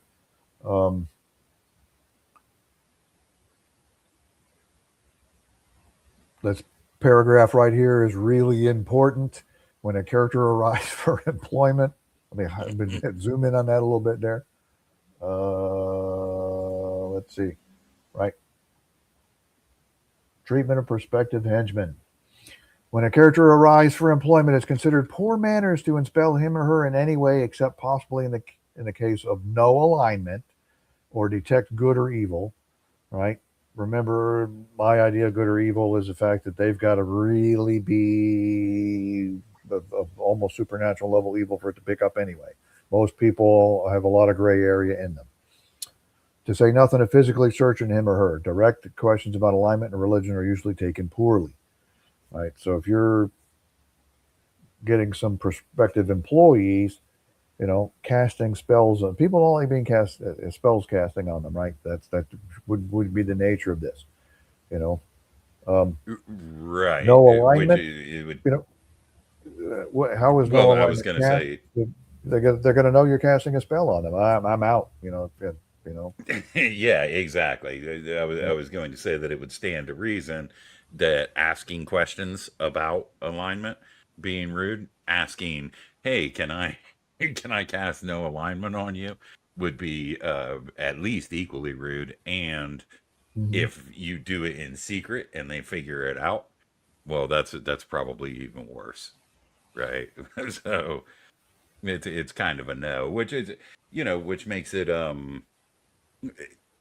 you're going to get what you get depending on what you frequent to find that thing. Now, if you have a cleric character and he goes and asks the church, "Hey, is there, can you guys put out some feelers on some people who, might be part of the congregation and whatnot, Right. that we could accept into our group?" would be a smart way to play that. That I is mean, unless you don't players care, using their heads. right? Right. Instead of losing them. Yeah, let's go to the seedy bar here and try and find some good henchmen to come with us, right? Yeah, yeah, and the DM should use that to their advantage. There's nothing wrong with allowing a player to hire a henchman that's a particularly dastardly type of dude, right? Sure. Make for a fun game. Cost of successful employment, yeah, right? Let's see, initial payment, right? You got to offer them a little bit of money up front, and here is some suggestions: hold 100 gold pieces per level of the applicant, right? Right. So each more that you give them entices them, but you reach a certain limit as to how much would be offered. Just like the thing is, wait a minute, this guy is giving me way too much money to do this. What is the problem that is going to happen when I get Right. to? But this guy's overqualified for me to take the position. Yeah. The prospective henchman must be provided with complete equipment according to his or her class or classes, right? These guys are coming with nothing. You've got to provide them with everything that they need to do in order to get their job function done. Quarters and support. They're not going to be sleeping in a camp outside while you're in the luxury apartments in town. You got to provide them some No. sort of reasonable, yeah, yeah. Activity and shares, Yeah, and right? that's interesting. What's that? Oh, sorry. If you offer them respectable room and board, it adds 5% to their interest level. But if you don't do that, it subtracts 25% from their interest level. You know. Yeah, right. Makes me think of Monty Python and the Holy Grail. How do you know he's a king? And we won't go any further with that quote. Yeah, yeah. It's almost spelled out here as a contractual agreement that should be made right at the start of the employment Yeah, of the henchman and in negotiation during the process. and for players that like role playing and role playing these sorts of things, this is perfect for that. Perfect for that, where you can role playing hiring your henchmen instead of just hand waving it with a bunch of rules or something like this. This is a great way of doing the role playing aspect of it. Yeah. So, personae of non-player characters, right? Characteristics including alignment of NPC applicants are discussed during the section, right? You as a DM can decide how best to reveal all of this information, right? You dole out a little bit. This guy, okay, you hired a dastardly guy, but he seems to be straightforward and upfront with you initially, and then you see his quirks start to dole out as the adventure stuff goes along. Yeah, Right, and there's tables. I can't remember exactly where they are, but you can find them easily enough in the DMG. I think it's in the earlier section where there's a number of tables and determinations that you can make about non-player characters on the fly, and you'd probably be well served using those mm-hmm. as suggested here. And it just Yang points out here. Well, this is also the opportunity for the boss to be dastardly, not just not just the NPCs that he's hiring. Yeah. Yeah. Yeah. Basic level of interest is found. The characteristics discovered. Roll percentile dice if the PC states his desire to accept the application as an applicant as a henchman. Adding the player character's charisma reaction adjustment to the interest level, and if the dice scores does not exceed the interest and charisma reaction adjustment, the NPC accepts employment. Right.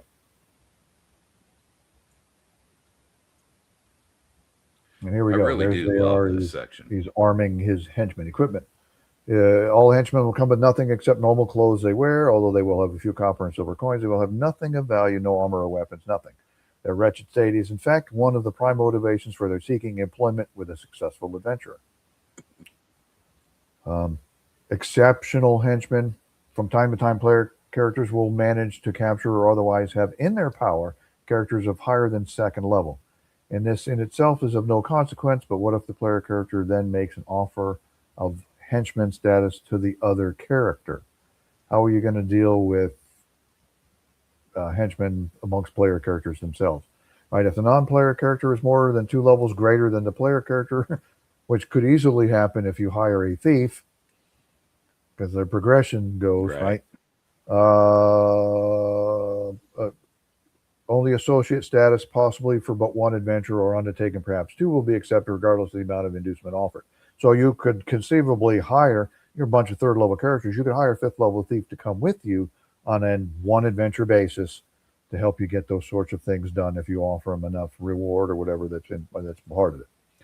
If the non-player character is from 2 levels lower to 2 levels greater than the player character, the NPC will consider only offers of becoming a temporary hireling on associate for 1 to 4 weeks of the undertaking.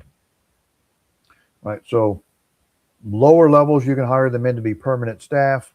If they're close to you or higher level than you, then it's only going to be a temporary hiring. Yeah, so that's just a way of looking at it. Loyalty, right? Obedience, morale sections. Here's something useful. All right. Situation offered a bribe if failure results and they cooperate. Order to testify against the liege. They agree. Chance to steal. This is if you have ticked them off, these things are going to happen. All right, has a chance to steal goods. They're going to steal from you. Left alone in possible danger, they're definitely running off. Abandoned, they're definitely going to desert. You order them to jump off the cliff, they're going to say no. Perform a heroic act, and you don't have the level of loyalty out of them because you've been mistreating them. Any number of these things is going to trigger them to just go. Right, in combat, possibly dangerous flow, they're going to abandon you. Yeah. Yeah, jump across that chasm, man. It's only like 7 feet, and tie this off on that wood stake on the other side. But no. Hey, how about you do it? Yeah, especially if you've been sort of mistreating them or not offering them any sort of incentives or something to go along. Right, there's your loyalty. Normal loyalty base is 50% plus or minus your charisma adjustment. Right, but you can adjust these.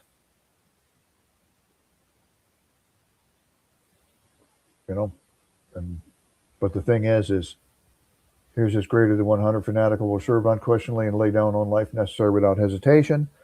If you remember when we read the monk's followers almost always fall in this category regardless of die roll, right? They are going to be fanatical followers of you to a certain point.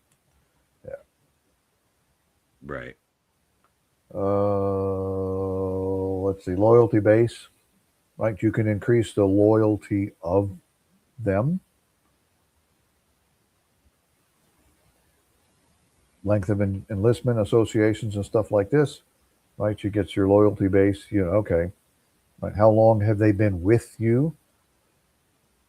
If they've been with you a long time, they're more likely to stick with you. Whole bunch of other things. Pay or treasure shared. Here's an important one, right? You definitely want to do things like give them an exceptional share of the treasure, give them bonuses, give them gift items, magical and things like this as part of the treasure, whatever, to keep their loyalty and keep them around. Plus, it makes them better participants as part of the party if you give them some of these items and stuff that you're picking up. Yeah. That's what I was going to add. Yeah, to what you were saying, but you already did, is that you distribute this stuff that you're otherwise not going to use. You're going to be more successful as a group. So let's highlight here, magic items isn't give him the cursed backbiter sword. That's not what this means. don't do that. Yes. Oh, I didn't General know it treatment did by that. their Sorry, liege, right? man. Inhuman and heartless. They're not going to be. Most people are generally speaking fairly good or whatever. And if you're just murder hoboing around, they're not going to want to stick around, right? Because they know sooner or Right. later trouble's coming, and it's going to come for them, guilt by association, right? But you can provide better treatment of them and your dealings, and increase the loyalty of them and stuff too. Right. Uh, right. Cruel and domineering. Right. Applies only when the liege is not present, incapacitated, or dead. If you're within earshot or they can see or whatever, the loyalty adjustment is going to be a little higher for that moment. Yeah, yeah, and I like the qualification there on just. It's just and invariable, right? So always just You're with the right. You're person, and it always basically decent. You're always a describes. decent person. You're always decent to them. Always decent to the surroundings and stuff Yeah, like that. Yeah. yeah, Right. it's sort of the ideological comparison to what a dungeon master should be, right? Right. Always fair, invariably fair, and consistent in your application of that fairness. What do we got here? Okay. There's some more associated. These pluses and all this kind of stuff can add up fairly quickly into getting you some pretty fanatically loyal followers and stuff. Alignment is another Right, and factor in there. this is where that racial preference table in the player's handbook Yeah, comes really into exactly. play, right? So people nowadays tend to look at it like, elves shouldn't dislike dwarves and dwarves shouldn't dislike elves. But it's a fact of the matter of most campaign worlds, and it pulls That right. So before you would take something like that away, you should understand, which is a common theme in our videos, what else you might expect. That's a sort of a load bearing rule for the concept of mixed races of henchmen. yeah, if you change something, be aware of what it is you're changing and what it breaks. Um, Right. they've done a good Gary has done a good job of laying out the way a game world and all that kind of stuff kind of works, and he's built this stuff into it based on how that original preference was. Now you can go ahead and change it and make some modifications and adjustments to these sorts of things, but that flavor that's in there to start with, the dwarves hating the elves for whatever reason, you know go back or whatever. Mostly that comes out of the reading from Hobbit and Lord of the Rings. That's where they kind of get that stuff from. Um, Right. adds flavor, adds some spice to your game and stuff, and gives you some extra stuff for interaction with player characters amongst NPCs and stuff like this. If everybody's all kumbaya and flowers and stuff, well, then you're not going to have a whole lot of fun, challenging encounters with uh, non-player characters.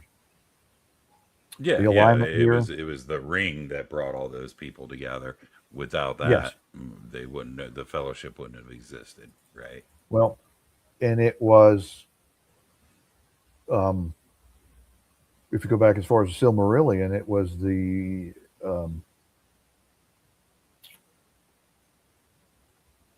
basically kind of like a jealousy amongst the dwarves and the elves over the treasure, over the mithril, over their how they Yeah. existed. They were good friends and stuff for a while, and then one side felt betrayed over the other for some things. Even if it was unjustly felt, it was still put in them and ingrained. Even the elves amongst themselves. You've got the three different types of elves in the books. Um, those that were on the Isles never left the Isles. Those that saw the trees and left the Isles, and those that never had seen the trees and were never on the island. So there's some different types. Right. Oh, Gonzo, huh? Please don't read. Pretend any There of he you have is. read the Silmarillion. Let me pull my copy out of it over. It's hanging over here somewhere. Oh, he's got it there already. Yeah, flip it open again. That book has got it's a fantastic group of stories. There's some good stuff in there. Gonzalo there is bar troll. Troll. He's got to come in and troll us. He has to. Yeah. And then he's good. Yeah. Now he's sooner or later he's going to have a comment on Rollmaster here for it. So yeah. which is perfect. No problem. Um, Look at this detail, Gonzalo. I yeah, mean, this all is these details Rollmaster that worthy. rolled into it and stuff here. Morale in combat. Definitely. Is that what the end of? Yeah, that's the end of the document. Yeah, this stuff comes into Yeah, play as far that's as the end. morale and stuff goes too. All these extra details in here. If your fight's going well or if it's going poorly or something, all these factors come into play as to how much cooperation you're going to get out of your henchmen and your hirelings. Because there's actually some rules built into the table for encounter reactions and stuff too that you can use with this as well. Mm-hmm. Reviewing this in concert like we have now, because I've read it many times and continue to refer to it and stuff like that. It really strikes me as pretty impressive that you have an entire just built into a subsection of the Dungeon Master's Guide. You have an entire RPG, TTRPG supplement right here. Flesh Sure. this out a little bit, and then all of a sudden it's 16, 24, or 32 pages, and it's a full supplement on how to deal with all of these circumstances for any role playing game, even Mm-hmm. damn near 50 years later. You know, and it's almost just like he just typed it out, just sitting there one night or whatever with five kids yelling in his ears. And, Which may have it's impressive. skewed some of his numbers. Yeah. Yeah.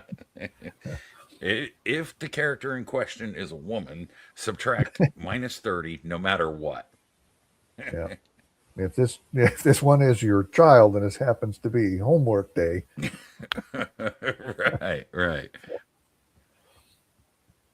All right. Yeah, So brilliant yeah, we stuff. did manage to get into it, and we're not running too long. Everybody's probably fallen Right. asleep by now, except for Gonzalo, who's over here trolling us. Yeah, again, this Yeah, was a yeah. great Well, dive they can into rewatch. some extra stuff on spells and about hirelings, which was a really important part of the original game there. And I'm well, glad to have you along. Glad to have you sitting here rambling on with me about first edition Dungeons and Dragons. You know, um, Thank because you. I love the game. It's a fantastic game. There's a lot of stuff in it, and we've still got much more that we can cover. Yes, yes. There's tons. All right. So if you got nothing else as far as henchmen and stuff goes, I'll go ahead and we'll close out this stream for the night, and we'll plan in secret our next what we want to try and cover on the next stream. We've got lots of material Yep. to cover. We just basically can throw the books on the table and throw a dart at it, and whatever it lands on will be something we haven't covered already. I'm sure. Yeah. Yeah, yeah, for the most part. So yeah, thank you again. I really enjoy these, and thanks Mm-hmm. everybody for showing up. And we'll catch you next time. All right. Thanks again. I'll go ahead and set you on out of here and then close down the stream. Hey, well, thanks again for joining me and Doom Swords on this run back into first edition Dungeons and Dragons. Hopefully, we've helped you out with a little bit more information on running games and enjoying the little nuances of first edition Advanced Dungeons and Dragons. Again, if you like the stream, please like and subscribe. Hit that bell icon for notifications if you want to be notified the next time I put something out. Check out the other stuff I have there and come on back. Thanks again for joining me. Good night, all.